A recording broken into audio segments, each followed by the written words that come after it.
Bienvenido a La Biblia nos habla, un espacio donde la palabra de Dios ilumina tu día a día.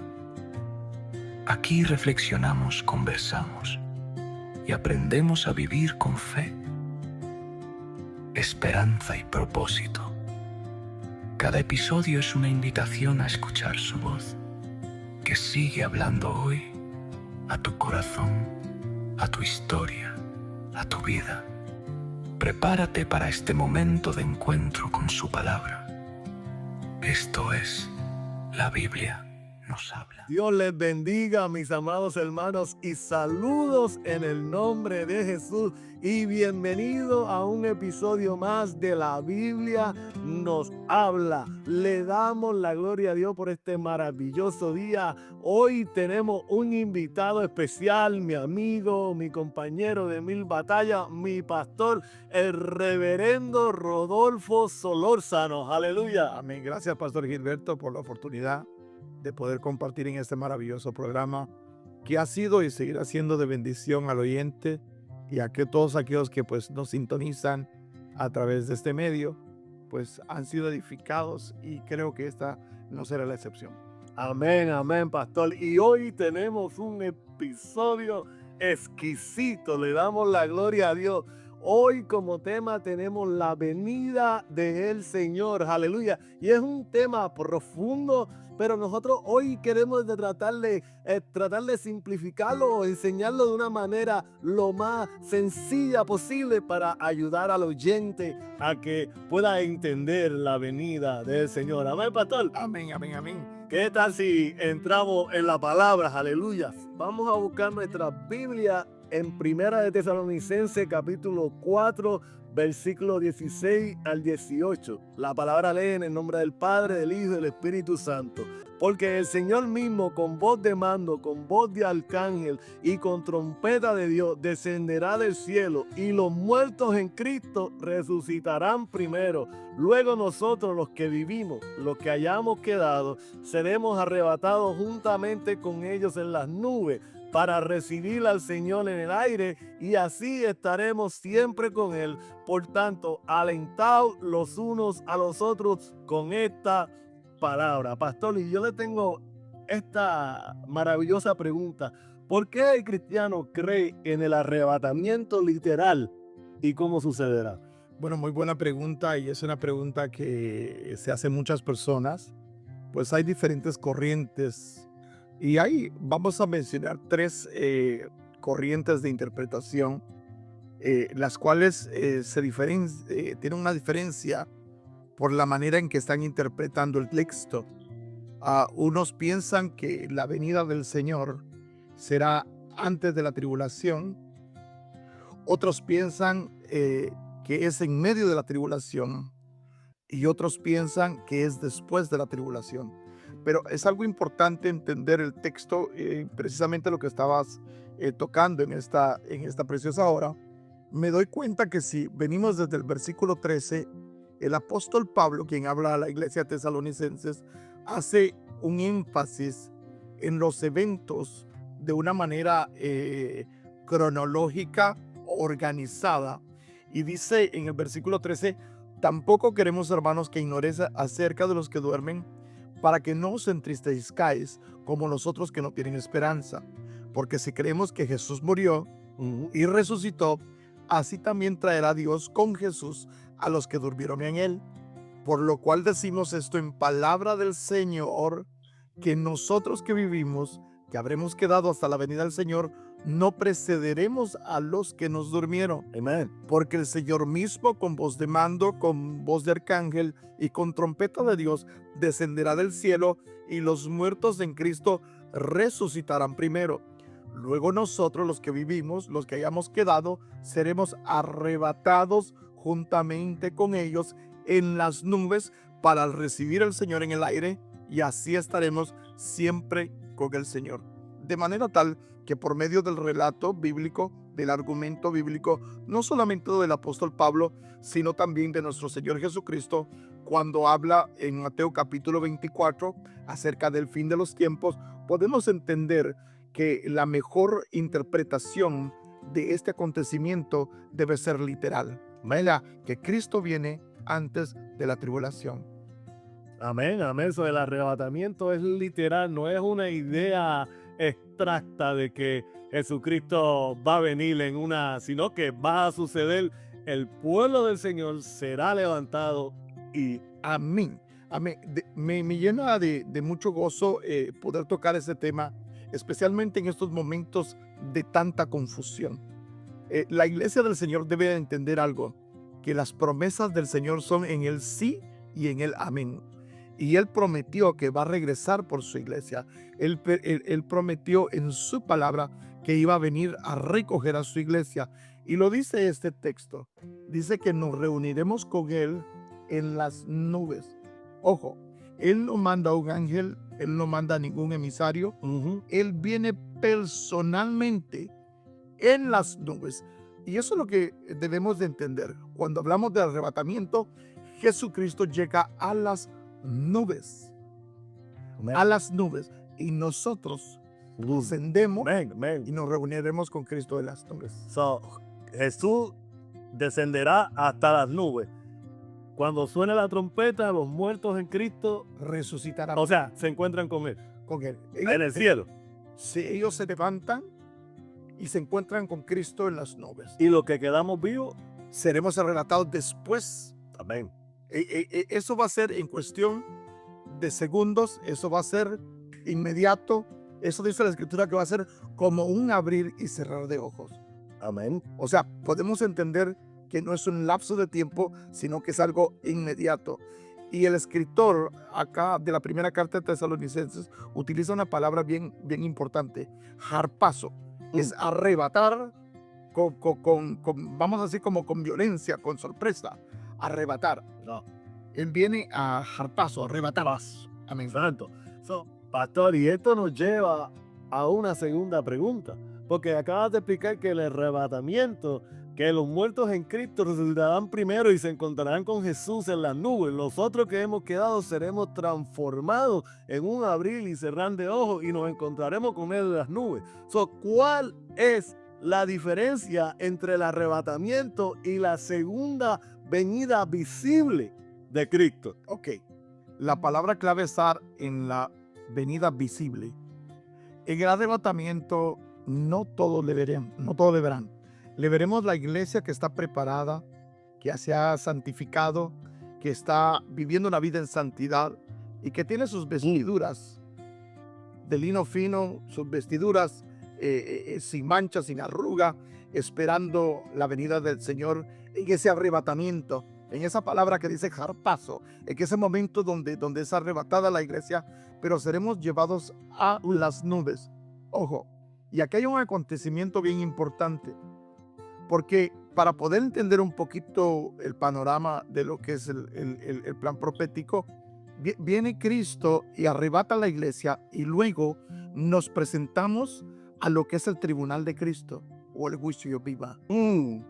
Ahí nosotros seremos galardonados por aquellas obras que hicimos acá en la tierra. Santo, aleluya. Yes. Solamente los salvos, solamente la iglesia, Amén. solamente los lavados por la sangre de Jesucristo tendrán participación en ese tribunal de Cristo o el juicio bima. Se llama en dos maneras, pero es el mismo acontecimiento. Y luego de eso, la iglesia pasa a un periodo de 7 años en las bodas del Cordero. Amén. Ojo, 7 años. Santo. 7 años nosotros, la iglesia del Señor, celebrando con Cristo, ¿verdad? Las bodas del Cordero, ¿verdad? Mi alma alaba a Dios. La iglesia, que es la esposa del Cordero, estará celebrando el triunfo que su amado llegó a recogerlo, a arrebatar a su novia acá a esta tierra.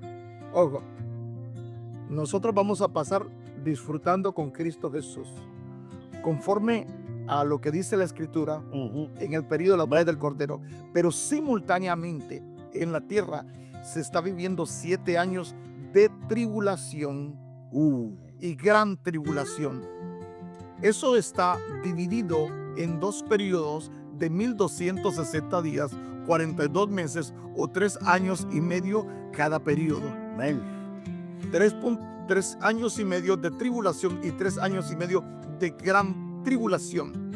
Lo que parte es un evento específico que sucede en medio del periodo de la tribulación. Ojo, la iglesia no estará presente ni para los juicios de Dios, ni para los sellos, las copas, las trompetas. La iglesia del Señor no participa en eso. Ojo, la iglesia, ¿dónde está en este momento? En las bodas del Cordero. Al finalizar de esos 7 años, venimos con Cristo. Cristo y la iglesia. Y lo explica el libro de Apocalipsis en su capítulo 19, cuando dice que viene el caballo blanco, viene la iglesia también, juntamente con Jesucristo. Y a ese periodo se le llama la segunda venida de Cristo. Amén. Ahora Cristo en la segunda venida viene a poner sus pies sobre esta tierra. Y ahí es donde se cumple la palabra: todo ojo le verá, toda rodilla se doblará en amén, toda lengua confesará que Jesucristo es el Señor, para la gloria del Padre. Amén. Amén. Amén. Pero esa es la diferencia. No, hablamos de la venida de Cristo por la iglesia, el arrebatamiento, donde seremos levantados, transformados, los muertos en Cristo primero, nos encontramos con Jesús, nos vamos. ¿Cuánto tiempo pasa cuando estemos allá? Acá pasan 7 años y se divide 3 años y medio y 3 años y medio de tribulación y de gran tribulación. Entonces después viene la segunda venida, donde todo ojo le verá, que ya nosotros le llamamos la gran tribulación. Amén. Ahora, esto nos lleva, aunque ya contestaste parte de lo que la pregunta se basa, pero me gustaría que expandiera en esto. ¿Pasará la iglesia por la gran tribulación? Negativo. Vamos a traer un argumento bíblico. Dice 1 Tesalonicenses capítulo 5, versículo 9, porque no nos ha puesto Dios para ira, sino para alcanzar salvación por medio de nuestro Señor. Amén, aleluya.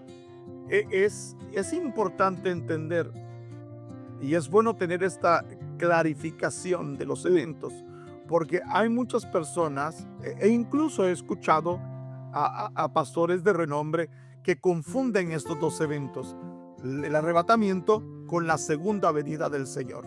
Pero si nosotros analizamos el texto, sería ilógico que después de nosotros esforzarnos tanto de vivir una vida en paz y en santidad, sin la cual nadie verá al Señor, tendremos que enfrentar el periodo de tribulación, la ira, el juicio de Dios. No, el juicio viene para los desobedientes. Pero tú, mi hermano, que me estás viendo, tú que vives conforme a la palabra del Señor, no eres un obediente, sino que has obedecido el mandato de Dios en su palabra. Por lo tal, Cristo te levantará antes que venga el gran día del Señor sobre toda la humanidad, sobre toda la tierra, de aquellos que se quedaron en el arrebatamiento. La gran tribulación es tiempo de juicio, y ahí tú estabas hablando de 1 Tesalonicenses capítulo 5, pero en Romanos 5:9 también dice: pues mucho más, estando ya justificados en su sangre, por él seremos salvos de la ira. Amén. Amén. Y yo creo que es una de las cosas que la gente no logra comprender, y argumentan en contra de que la iglesia esté con el Señor, sino que dicen que la iglesia pasa por la gran tribulación. Pero es claro que la gran tribulación es un tiempo de juicio. Sí, y no solamente eso, querido hermano. La ira tiene que ver con el juicio de Dios. Y dice la Escritura que va a ser un tiempo como nunca ha existido sobre la faz de la tierra. Amén. Mateo capítulo 24, los discípulos le preguntan a Jesús: Jesús, dinos, ¿cuándo es el fin de los tiempos? ¿Y qué señales tendremos de tu venida? Pero hay algo bien importante que Jesús les dice, antes de declararle todos los acontecimientos. Les dice: mirad que nadie os engañe. That's right. ¿Sabes por qué? Porque el problema más grande de la iglesia hoy en día no son los misiles que se están tirando en este momento. No son las bombas hipersónicas y todo lo que se está desarrollando, que es parte del plan profético, que pudiéramos traerlo a la luz de la palabra en Jeremías capítulo 49, Ezequiel capítulo 38 y 39, donde habla de estos acontecimientos y lo podemos ver con detención a la luz de la palabra. Pero el problema no son las bombas, el problema es la desinformación. El problema es que nos tienen ocupados. Los medios, todo lo que son las noticias, todo lo que son los medios digitales, nos tienen ocupados y hay una gran desinformación. Esa desinformación en la que habla Jesucristo. Mirad que nadie os engañe. Amén. Y tú sabes, pastor, que una de las razones por las que hacemos estos podcasts y tratamos de ayudar con el conocimiento, porque mucha gente no tiene conocimiento o no lee la Biblia. La importancia de leer la Biblia. Si la iglesia no está en la gran tribulación, ¿quién vivirá en ese tiempo, pastor? Y Reina, ¿dónde está la iglesia? ¿Qué hace la iglesia mientras ellos están pasando por la gran tribulación? Buena pregunta. Cuando hablamos de la segunda venida, que Jesucristo viene acá a la tierra, donde todo ojo le verá, toda rodilla se doblará, toda lengua confesará que Jesucristo es el Señor para la gloria del Padre. Recuérdate, la iglesia estaba en la presencia de Dios. Porque nos fuimos al principio con él. Amén. Ahora venimos con Cristo a establecer el tiempo que se llama, según la Escritura, el reino milenial de Cristo. Oiga esto, hermano. El reino milenial de Cristo es un tiempo donde Jesús va a gobernar por espacio de 1000 años literales, 1000 años literales, donde Satanás, antes de eso, que es por lo cual viene Jesucristo en la segunda venida, viene venciendo y a vencer, a doblegar a todos aquellos enemigos del Señor, donde será lanzado la bestia y el falso profeta, y lo dice Apocalipsis capítulo 20, serán lanzados al lago de fuego. Oye, va a haber paz y tranquilidad en ese espacio de 1000 años. Entonces la iglesia va a venir a reinar con Cristo. Ahí se cumple la escritura donde dice, y seremos reyes y sacerdotes para nuestro Dios. ¿En cuándo? En el tiempo del reino milenial. ¿Ok? Entonces Jesucristo viene a establecer y a darle a entender al hombre el plan original. Cuando Dios puso a Adán en el jardín del Edén, él era quien gobernaba, pero fue el hombre que tomó la decisión de querer tomar sus propias decisiones personales, y eso lo alejó del plan divino de Dios. Pero en el milenio se vienen a cumplir todos los pactos, todos aquellos pactos que están todavía, que no se han cumplido, sobre Abraham, sobre David. Amén. Se van a cumplir en el tiempo del reino milenial. Gloria a Dios. Ojo, ¿quiénes entrarán ahí? Bien importante, gracias por esa pregunta. Habrán algunos que en medio de la tribulación no serán sellados. Se libraron del sello. No va a ser un grupo grande. Ojo, porque el anticristo va a tener gobierno. Recuérdate que en el momento que se arrebata la iglesia, aparece el anticristo, el hombre de perdición. Este hombre va a gobernar el mundo y va a tener 3 componentes esenciales. Va a establecer un solo gobierno, una sola religión y una sola moneda. Amado, tú que me estás escuchando, todo esto que estamos viendo es un ensayo de lo que va a suceder en ese tiempo. Amén. Se quiere poner un solo gobierno, una sola religión y una sola moneda. ¿Ok? Pero cuando Cristo venga en su segunda venida, viene a traer juicio sobre las naciones. Viene a enviar al falso profeta y al anticristo al lago de fuego y establecer su reino milenial. Pero en ese milenio entran aquellos que no fueron sellados y aquellos que nacen, ojo, aquellos que nacieron en medio del periodo de la gran tribulación. Amén. Exacto. Entonces, ¿quiénes van a entrar al reino milenial. Número 1, Cristo y la iglesia. Número 2, aquellos que no fueron sellados. Y número 3, aquellos que nacieron en medio de la tribulación. Amén. Y eso lo podemos ver en Apocalipsis 20, del 1 al 6. En Apocalipsis 5:10 dice, y nos ha hecho nuestro Dios reyes y sacerdotes y reinaremos sobre la tierra. Aleluya. Reinaremos sobre la tierra. Sobre este tiempo que estamos pasando, nosotros venimos, tenemos una labor, una función aquí en la tierra en este tiempo milenal. Y la iglesia reinará con Cristo. Amén. Reinará con Cristo. Amén. La Biblia dice, y reinaremos sobre toda la tierra, si sufrimos también con Él. Aleluya. Y podemos ver tantos ejemplos bíblicos en los cuales nosotros estaremos disfrutando de las bendiciones del Señor. Mi hermano, en esta tierra estamos sufriendo, estamos pasando diferentes tribulaciones, diferentes pruebas, aleluya. ¿Y tú crees que el Señor nos va a dejar a nosotros? No. Oh, miren lo difícil que es levantarse cada mañana y revestirse de Cristo a veces. Decir, ay Señor, tengo que dejar al mundo para entonces después de dejarlo todo, pasar por la gran tribulación. No creo, amada iglesia. Pastor, entonces, el tiempo está corto. Demasiado corto. ¿Qué debemos hacer para prepararlo, pastor? Esta es...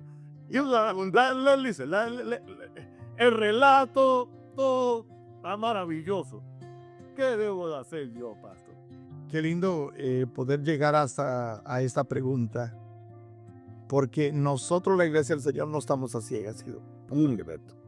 No estamos a ciegas. Entendemos el plan profético de Dios y entendemos que los acontecimientos del presente nos están dejando saber que la venida del Señor está demasiado cerca, porque se está cumpliendo las palabras proféticas Gloria al que vive que Dios dio para la iglesia del Señor.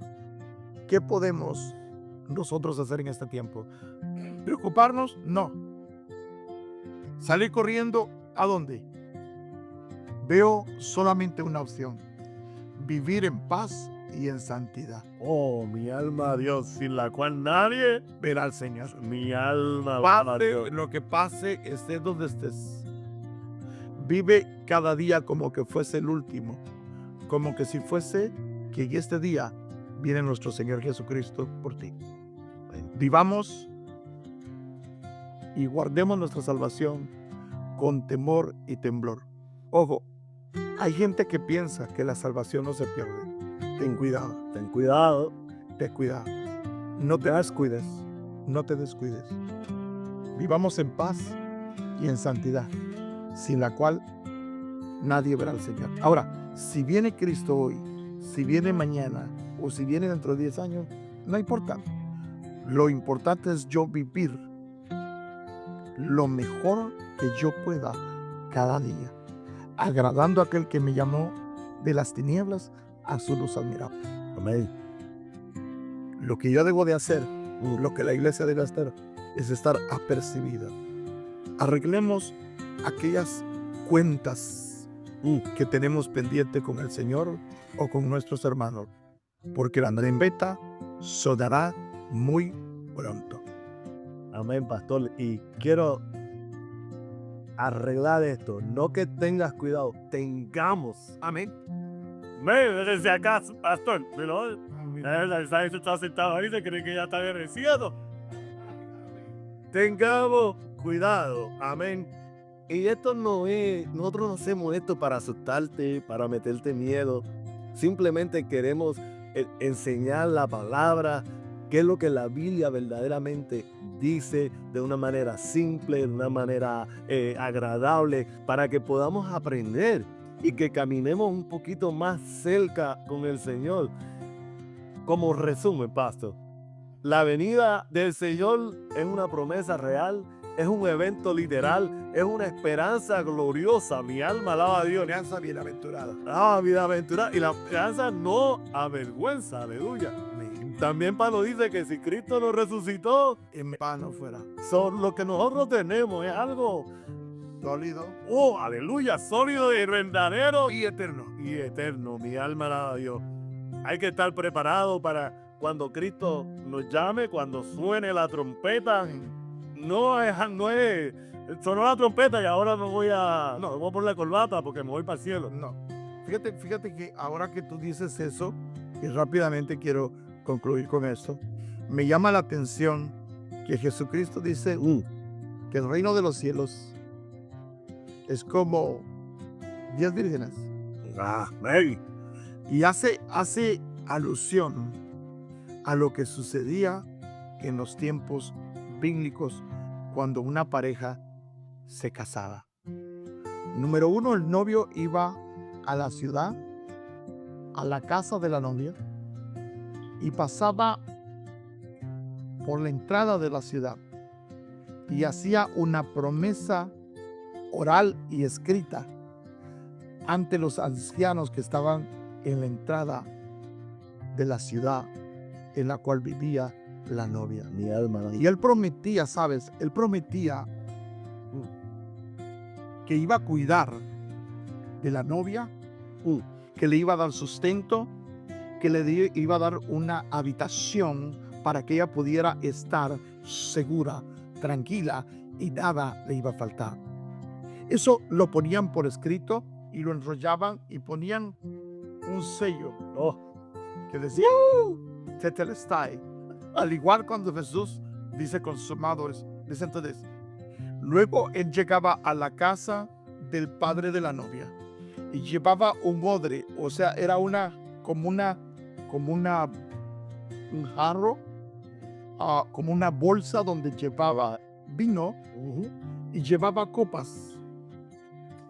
Y llevaba en el otro lado la dote, aproximadamente de 200 a 300 denarios según la costumbre de la época. Amén. Entonces llegaba a la casa del padre de la novia y le decía, yo me quiero casar con tu hija. Y yo traigo acá la promesa escrita de que yo voy a cuidar de ella, aún con mi propia vida. Si es necesario, daré mi vida por ella. Y le dice, aquí está la dote. El padre miraba y si la dote estaba de acuerdo a lo que acordado. al acordado, a lo que era de costumbre por ley, pues él entonces venía y hablaba con la hija. Entonces cuando la hija acordaba con el padre, que el padre estaba satisfecho de lo que el novio estaba entregando de compromiso o de garantía, porque iba a cuidar de su hija, entonces la novia accedía. Listen to this. Donde pase. Y en el momento que accedía sonaba una trompeta. ¡Pum! Hay boda, hay boda, hay boda. Y ya el matrimonio ya era oficial. Esta doncella, esta mujer, esta virgen, ya no podía tener ojos para nadie más, sino solamente para quien ahora era su esposo. Amén. Entonces venía el novio y llenaba la copa y se la daba al padre, y la otra copa la llenaba y la tomaba él juntamente con el padre, sellando el pacto. Y luego que había sellado el pacto, le daba de la misma copa a la novia. Y la novia tomaba también. El pacto era sagrado, ya no podía haber vuelta atrás. Ella se quedaba esperando al novio, porque el novio no consumaba la relación matrimonial, el acto matrimonial. No tenían intimidad en ese momento, sino que él regresaba a casa de su padre y hacía una habitación anexa a la casa del padre, para que cuando pudiera traer a la novia tuviese donde vivir cómoda, tranquila, como lo había prometido. Entonces, De ahí las palabras de Jesús. de ahí las palabras de Jesús. Entonces, cuando él terminaba la habitación, él terminaba el aposento, él terminaba lo que en aquel momento se llamaba morada. Entonces el padre miraba que ya estaba terminado y le decía, ahora ve y recoge a tu novia. Y usualmente, como era de costumbre, llegaba él a la medianoche, el novio, pero no llegaba hasta la casa de la novia. Muy importante entender esto. no importante, no llegaba directamente a la casa de la novia, sino que llegaba a una distancia prudencial y se tocaba una trompeta. Esa se llamaba la final trompeta. Listen to this. La final trompeta. Cuando se tocaba esas trompetas, la novia salía con las doncellas que estaban preparadas y llevaban sus lámparas encendidas, y aquello se volvía una procesión, vamos a decir, una caminata de la casa de la novia hacia la casa del padre del novio. Y había una cosa bien hermosa. Y cuando llegaban a la casa del novio, hacían fiesta por 7 días. ¿Por qué Jesús menciona esto? Para eso debemos de entender los usos y costumbres. That's right. Porque cuando Jesús hablaba de algo que está en el cielo, de algo sublime, de algo sagrado, utilizaba todo aquello cotidiano para poder dar esa enseñanza. Entonces, ¿qué tiene que ver esto con nosotros? Jesucristo vino acá y dio la promesa escrita, que es su palabra. Amén. La dio. Amén. Pero vino acá y se presentó. Y la dote que vio el Padre fue a nuestro Señor Jesucristo, Right. pagando por nuestros pecados en la cruz del Calvario. Fuimos comprados por precio de sangre. Ojo. Pero viene y dice nuestro Señor Jesucristo, en los momentos antes de ser crucificado, allá en el Getsemaní: Padre, pasa de mí esta copa, pero no se haga mi voluntad, sino la tuya. Amén. Él estaba tomando de la copa con el Padre, justamente con el Padre. Right. Lo doloroso de saber que él tenía que entregar en unas horas más tarde su cuerpo en esa cruz. Padre, pasa de mí esta copa, si es tu voluntad. Si es tu voluntad. Él bebió esa copa. Pero dijo, vino acá y nos dejó la promesa: voy pues a preparar morada That's right. para que donde yo esté, vosotros también estéis. Amén. Amén. ¿Sabes que nosotros también tomamos esa copa? Primera de Corintios capítulo 11, versículos 23 y 24. Dice, esta copa es el nuevo pacto en mi sangre. That's right. Haced esto en memoria de de mí. O sea, también nosotros, la novia, que somos la novia, la iglesia, tomamos esa copa. Amén. Y Amén. cuando esa morada esté terminada, Él regresará por nosotros. y dice que no va a llegar a casa la novia, llegará a una distancia prudencial That's right. y se tocará la final trompeta. Amén. Amén. Todo esto Sí. para poder entender verdaderamente cómo Jesús tiene planificado todos estos eventos Si me voy a preparar morada para vosotros, para vosotros. para que donde yo esté, Vosotros también estéis. esté. Oh, gloria a Dios. ¿Sabe, alabado a Dios? ¿Sabe lo más importante de esto? Oh, Que el día y la hora nadie lo sabe. Como en aquel tiempo, el padre era el que tenía la potestad de decirle al novio cuándo iba a recoger su novia. Así mismo, el padre tiene la potestad. Aún y los ángeles que están en el cielo saben el día y la hora. Pero debemos de estar preparados. amén, amén y amén. Mis amados hermanos, pastor, gracias por una poderosa palabra en el nombre de Jesús. Es una gran bendición hablar de las cosas del Señor. Es algo tan maravilloso poder entender todo lo que está alrededor de la venida del Señor. Aleluya. Y le damos gloria a Dios por nuestro pastor, el reverendo Rodolfo Solórzano. Saludos en el nombre de Cristo Jesús, a donde quieran que nos vean, donde quieran que estén. Recuérdense que les amamos, oren por nosotros, nosotros oramos por ustedes. Esto ha sido un gran privilegio para nosotros poder compartir estas palabras. Le damos gracias a Dios por cada uno de ustedes y oramos para que Dios les bendiga, les enchance el conocimiento conocimiento de la palabra, de su palabra, y que pueda ser de beneficio, de alimentación para cada uno de ustedes. Pastor, ¿qué tal si hacemos una corta oración? Claro que sí. Padre, te damos gracias en esta maravillosa hora por tu amor, por tu misericordia. Oh Dios amado, y esperamos tu venida, Señor Jesús. Ayúdanos, Señor amado, a velar y a orar para no caer en tentación, oh Dios amado. Ayúdanos, Señor, todos los días de nuestra vida, Padre amado, para que podamos morar eternamente y para siempre contigo, Señor. Te damos gracias y bendecimos a aquellos que nos ven a través de este medio, Señor amado. Que tu gracia, que tu misericordia, que tu favor sea con cada uno de ellos. En el nombre de Jesús. Amén y amén. Dios les bendiga. Amén. Dios les bendiga. Será hasta la próxima. Esto es un episodio más de La Biblia nos habla. Dios les bendiga.